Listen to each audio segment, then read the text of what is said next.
Hi students, today we start with the next topic that is the bonding in metal carbonyl। कि metal carbonyl के अंदर bonding कैसे होती है। कहते हैं जो मॉलिक्यूलर ऑर्बिटल डायग्राम है कार्बन मोनोक्साइड मॉलिक्यूल की, वो हमें फिगर नंबर 10 में शो कर रखी है।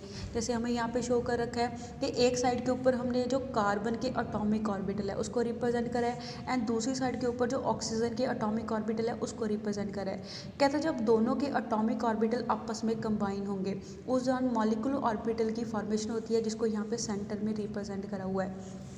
कहता फिगर से हमें क्या क्लियर हो रहा है कि जो कार्बन मोनोक्साइड मॉलिक्यूल है उसका कहता है जो हाईएस्ट ऑक्यूपाइड मॉलिक्यूलर ऑर्बिटल है जिसमें लोन पेयर है, वो क्या होता है projecting away from the carbon atom, वो कार्बन एटम से थोड़ा दूरी पे होता है। जब कहता है जो कार्बन मोनोक्साइड है वो लिगेंड का काम करेगा उस दौरान कहता है ये जो ऑर्बिटल है सिग्मा स्टार 2s वाला, कहते हैं ये क्या करता है वीक डोनर का काम करता है। ये अपना जो लोन पेयर है उसको डोनेट कर देता है मेटल एटम को एंड उस दौरान बॉन्ड फॉर्मेशन क्या होती है। कहता है कार्बन अपना लोन पेयर किसको देगा, मेटल के किसी सूटेबल खाली ऑर्बिटल के अंदर देता है एंड उस दौरान किसकी फॉर्मेशन होती है, कोऑर्डिनेट बॉन्ड की फॉर्मेशन होती है। कहता है जो लोएस्ट अनऑक्यूपाइड मॉलिक्यूलर ऑर्बिटल होते हैं कार्बन मोनोक्साइड के, जो कौन से है पाई स्टार मॉलिक्यूलर ऑर्बिटल्स है। जैसे हमें यहाँ से डायग्राम से शो हो रहा है कि जो पाई स्टार वाले ऑर्बिटल्स है ये क्या है अनऑक्यूपाइड है, ये खाली ऑर्बिटल है।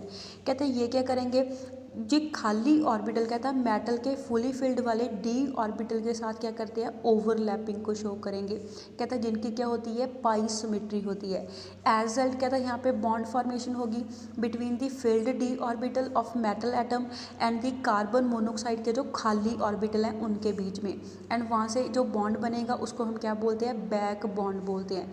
दस कहता है जो बॉन्डिंग होती है मेटल कार्बनल्स में उसको हम डिस्क्राइब करते हैं फॉलोइंग स्टेप के साथ। जैसे फर्स्ट स्टेप के अंदर हमारे पास क्या होगा, डोनेशन होती है लोन पेयर ऑफ इलेक्ट्रॉन की। कहता है जो कार्बन मोनोक्साइड के जो लोन पेयर ऑफ इलेक्ट्रॉन है वो डोनेट कर देता है मेटल एटम के किसी सूटेबल खाली ऑर्बिटल के अंदर। एज एट वहाँ पे डेटिव ओवरलैपिंग होती है एंड उस दौरान सिग्मा बॉन्ड बनेगा कार्बन एंड मेटल के बीच में। सेकेंड स्टेप में हमारे पास क्या होगा, there is a pi overlap. Also कहता है सिग्मा के साथ साथ पाई ओवरलैपिंग भी होती है, जिसमें कहता है हमारे पास इलेक्ट्रॉन की डोनेशन होगी। किससे होगी, जो फिल्ड मेटल के डी ऑर्बिटल हैं वो इलेक्ट्रॉन की डोनेशन करते हैं pi star molecular orbital of carbon monoxide के अंदर। कहता है जो खाली ऑर्बिटल होते हैं पाई स्टार वाले कार्बन मोनोक्साइड के उसके अंदर कहता है जो हमारे पास मेटल के फुली फिल्ड वाला डी ऑर्बिटल है वो इलेक्ट्रॉन की डोनेशन करेगा। एज रिजल्ट कहता है वहाँ पे फॉर्मेशन किसकी होती है, मेटल इलेक्ट्रॉन को डोनेट कर रहा है कार्बन के जो खाली ऑर्बिटल्स है कार्बन मोनोक्साइड के। एज एट वहाँ पे पाई बॉन्ड की फॉर्मेशन होती है, इसको हम बैक डोनेशन भी बोल देते हैं या फिर बैक बॉन्डिंग भी बोल देते हैं। कहता है जो मेटल है, मेटल क्या कर रहा है यहाँ पे लिगेंड को इलेक्ट्रॉन दे रहा है जिसके कारण यहाँ पे सिनर्जिक इफेक्ट क्रिएट हो जाएगा। एज एट कहता है जो बॉन्ड होता है मेटल का एंड लिगेंड का वो क्या हो जाएगा ज़्यादा स्ट्रॉन्गर बॉन्ड हो जाएगा, उसकी स्ट्रेंथ इंक्रीज हो जाएगी। कहता है जो बॉन्डिंग होती है मेटल कार्बोनिल के अंदर वो हमें फिगर नंबर 11 में शो कर रखी है।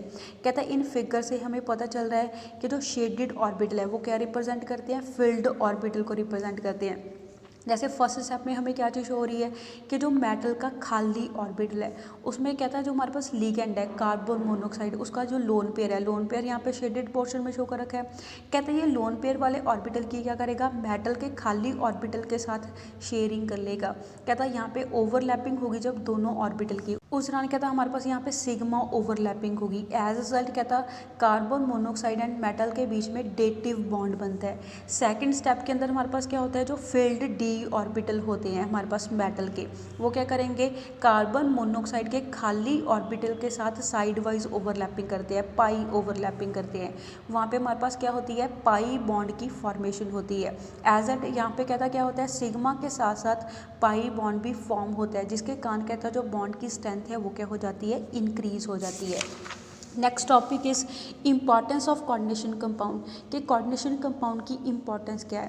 कहता है जो एबिलिटी होती है मेटल आयन की कम्प्लेक्स बनाने के लिए, कहता है वो वैरायटी ऑफ मॉलिक्यूलर स्पीसीज के साथ क्या बनाते हैं कम्प्लेक्स बनाते हैं विद डिफरेंट फिजियोकेमिकल प्रॉपर्टीज़। कहता है उसकी काफ़ी सारी यूजेस होती हैं अलग अलग तरीके से। कहता है रीसेंट ईयर में जो कम्प्लेक्सेस हैं एंड कहता है जो कम्प्लेक्स फॉर्मेशन के मेथड्स हैं कहता है उनकी काफ़ी सारी यूजेस फाइंड आउट हुई हैं, जिसमें से कुछ यूजेस को हमने यहाँ पे डिस्कस करा है। फर्स्ट यूज़ क्या है, estimation of hardness of water. कहता है पानी की हार्डनेस के बारे में हम पता लगा सकते हैं कोऑर्डिनेशन कंपाउंड की हेल्प से। कहते हैं जो हार्डनेस होती है वाटर की उसको हम एस्टिमेट कर लेते हैं बाय सिंपल टाइट्रेशन। कहते हैं जब हम सोडियम EDTA के साथ क्या करते हैं, सिंपल टाइट्रेशन करवाते हैं, उस दौरान कहता है जो कैल्शियम एंड मैग्नीशियम के आयंस प्रेजेंट होते हैं हार्ड वाटर के अंदर, कहता है वो स्टेबल कम्प्लेक्स बना लेते हैं EDTA के साथ। एज अल्ट कहता है जो सिलेक्टिव एस्टिमेशन है इन आयन की वो हो जाती है, बिकॉज उसमें क्या होती है, स्टेबिलिटी कॉन्स्टेंट की वैल्यू डिफरेंट आती है कैल्शियम एंड मैग्नीशियम कम्प्लेक्सेस के केस में। वहाँ से हमें पता चल जाता है पानी की हार्डनेस के बारे में। नेक्स्ट जो आपकी इंपॉर्टेंस है, क्वालिटेटिव एंड क्वांटिटेटिव एनालिसिस। ये वाला टॉपिक आपका कट हो गया है न्यू सिलेबस के अंदर। तो हमारे पास नेक्स्ट एप्लीकेशन हम डिस्कस करेंगे इन इलेक्ट्रोप्लेटिंग। कहते हैं जो कोऑर्डिनेशन कंपाउंड होते हैं सिल्वर के या गोल्ड के, उसको हम यूज़ करते हैं as a constant electroplating bath के अंदर। वो क्या करते हैं, कंट्रोल्ड डिलीवरी करते हैं मेटल आयंस की रिडक्शन करने के लिए। फॉर एग्जांपल कहता है जो इलेक्ट्रोप्लेटिंग बाथ होती है फॉर सिल्वर प्लेटिंग करने के लिए, उस जान कहता है ये जो सिल्वर का कम्प्लेक्स है इसको हम एज अ इलेक्ट्रोलाइट यूज़ करते हैं। सिमिलरली कहता है हमारे पास जो कॉपर का कम्प्लेक्स है उसको हम एज अ इलेक्ट्रोलाइट यूज़ करेंगे जब हम कॉपर प्लेटिंग करते हैं। ऐसे ही कहता है जो गोल्ड का कम्प्लेक्स है उसको हम एज अ इलेक्ट्रोलाइट यूज़ करेंगे गोल्ड प्लेटिंग करने के लिए। Next is in water treatment. कहता है वाटर ट्रीटमेंट के अंदर भी जो कोऑर्डिनेशन कंपाउंड है वो यूज़फुल होते हैं। कहता है जो कम्प्लेक्स कंपाउंड होते हैं लाइक सोडियम मेटा पॉलीफॉस्फेट, कहता है इसको हम यूज़ करते हैं कैल्शियम एंड मैग्नीशियम आयन की इम्प्योरिटीज़ को रिमूव करने के लिए ताकि वो हार्ड वाटर से रिमूव हो जाए। कहता है ये क्या करते हैं, कम्प्लेक्स बना लेते हैं इन आयन के साथ। एज अ रिजल्ट कहता है जो स्केल फॉर्मेशन होती है बॉयलर के अंदर वो नहीं होती, वो रुक जाती है, जिसके कारण कहता है जो बॉयलर है वो जल्दी ख़राब नहीं होंगे। Next is in dyeing. कहता है डाइंग के अंदर भी हम कोऑर्डिनेशन कंपाउंड्स को यूज़ करते हैं। कहता है जो मॉर्डेंट्स है वो इनसॉल्युबल सब्सटेंसेस होते हैं, वो यूनिफॉर्मली डिपॉजिट हो जाते हैं फाइबर के अंदर, जिस फाइबर को हमने डाई करना होता है। कहते हैं ये जो मॉर्डेंट्स है ये अटैच हो जाएंगे मॉलिक्यूल ऑफ डाई के साथ एंड उसके साथ मिलके क्या बना लेते हैं, कम्प्लेक्स फॉर्मेशन कर लेते हैं। एज अ रिजल्ट कहते हैं जो डाई है वो क्या हो जाएगी, स्टेबल फॉर्म में हमारी फाइबर के साथ चिपक जाती है, फिक्स हो जाती है। कहते हैं जो इंपॉर्टेंट मॉडर्न हम यूज़ करते हैं वो कौन से होते हैं, ferric hydroxide and aluminium hydroxide, इनको हम एज अ मॉडर्न यूज़ करते हैं डाइंग के अंदर। बायोलॉजिकल इंपॉर्टेंस वाला टॉपिक आपका कट हो गया है। ऑल्सो मेटलर्जिकल प्रोसेसेस वाला टॉपिक भी आपका यहाँ पे कट हो गया है।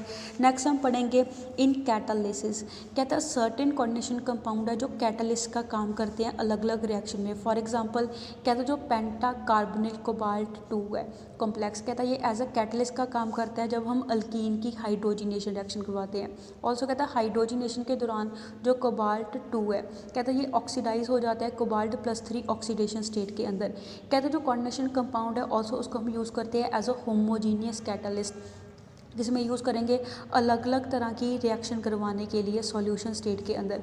फॉर एग्जांपल कहता है जो विल्किंसन कैटलिस्ट है, कहते हैं जो विल्किंसन कैटलिस्ट है ये किसको बोलते हैं, क्लोराइडो ट्रेस ट्राईफिनाइल फॉस्फीन रोडियम 1 को विल्किंसन कैटलिस्ट बोलेंगे। कहते हैं ये होमोजीनियस कैटलिस्ट का काम करता है जब हम अल्कीन की हाइड्रोजिनेशन करवाते हैं। ऑल्सो कहता है जो हेट्रोजीनियस कैटलिस्ट है उसके तौर पे भी हम इनको यूज़ करते हैं काफ़ी रिएक्शन के अंदर। For example Ziggler NATA catalyst, कहता है ये सॉल्यूशन होता है टाइटेनियम टेट्राक्लोराइड का एंड ट्राई अल्काइल एल्युमिनियम का। इसको हम एज अ कैटलिस्ट यूज़ करते हैं जब हम ओलेफिन की पॉलीमराइजेशन कराते हैं। ओलेफिन किसको बोलते हैं, डबल बॉन्ड वालों को बोलते हैं। जब कहता है उनकी पॉलीमराइजेशन कराएंगे उस दौरान हम जिगलर नाटा कैटलिस्ट को यूज़ करते हैं। Next is in photography. Photography के अंदर भी ये यूज़ होते हैं। कहते हैं जो ब्लैक एंड वाइट फोटोग्राफी होती है उस दौरान ये फिल्म को डिवेल्प करने के लिए यूज़ करते हैं। कहते हैं ये क्या हो जाते हैं, is fixed by washing with hypo solution. कहते हैं जो हमारे पास फिल्म है वो फिक्स हो जाएगी जब हम वॉश करते हैं हाइपो सोल्यूशन के साथ, जो क्या करती है जो अनडिकम्पोज सिल्वर ब्रोमाइड है उसके साथ कहता है डिजॉल्व होकर कम्प्लेक्स आयन बना लेती है। Next is in medicine. दवाइयों के अंदर भी यूज़ करते हैं। कहते हैं जो कम्प्लेक्सिंग एजेंट्स होते हैं उसको हम यूज़ करते हैं जो मेटल पॉइजनिंग कहता है जो इम्प्योरिटीज़ होती हैं उसको रिमूव करने के लिए। कहते हैं जो प्लैटिनम का कम्प्लेक्स है जिसको हम क्या बोलते हैं, सिस प्लैटिन बोलते हैं। कहते हैं इसको कैंसर थेरेपी के अंदर यूज़ करते हैं कैंसर की ट्रीटमेंट करने के लिए। कहता है आजकल जो नए ड्रग्स हैं उसको क्रिएट करा जाता है ड्राइवेटाइजेशन करके। मेटालोसिन ग्रुप के साथ कहता है उनकी ड्राइवेटाइजेशन करी जाती है ताकि न्यू पोटेंट एजेंट हैं वो क्रिएट हो सके के बायोमेडिकल एप्लीकेशन के अंदर।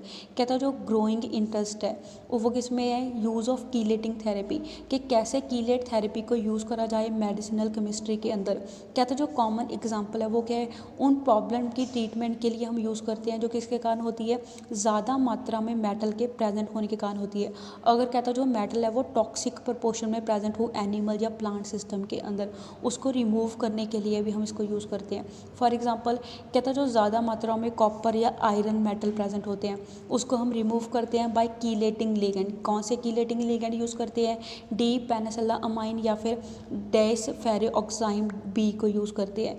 कहता है इसके साथ ये मिलके क्या बनाएंगे, कोऑर्डिनेशन कंपाउंड बना लेंगे। एज अ कहता है जो एक्सेस अमाउंट है इन मेटल की वो क्या हो जाती है, रिमूव हो जाती है।